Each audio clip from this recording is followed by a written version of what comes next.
Welcome to one TV special story. మనుషులు కోతుల నుంచి వచ్చారని మనందరికీ తెలుసు. శతాబ్దాలు గడిచే కొద్దీ మానవ శరీర నిర్మాణం మారిపోయింది.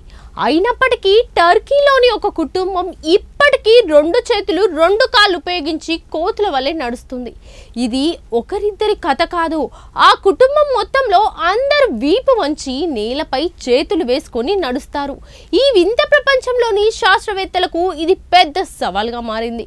2 చేతులు మరియు 2 కాళ్ళతో నడిచే ఉలాస్ యొక్క టర్కీస్ కుటుంబం గురించి ఒక డాక్యుమెంటరీ చేశారు. The family that wax on all force అనే ఈ డాక్యుమెంటరీలో మొత్తం కుటుంబం మరియు వారి జీవితాల కథ రికార్డ్ చేయబడింది.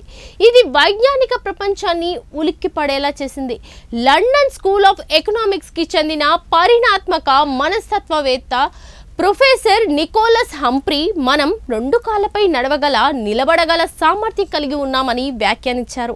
అయితే ఇప్పటికీ ఈ ఉలాస్ కుటుంబం మాత్రం చేతులు కాళ్ళు పట్టుకొని జంతువులా నడుస్తుండడం ఆశ్చర్యం కలిగిస్తోంది.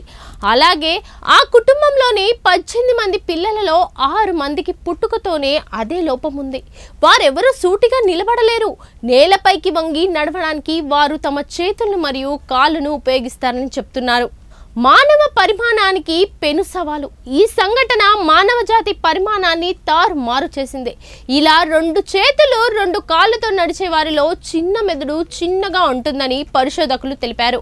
అయితే ఈ సెరెబెల్లం పరిమాణం ఉన్న వ్యక్తులందరూ ఒకే విధమైన స్టూప్తో నడుస్తారని చెప్పలేము.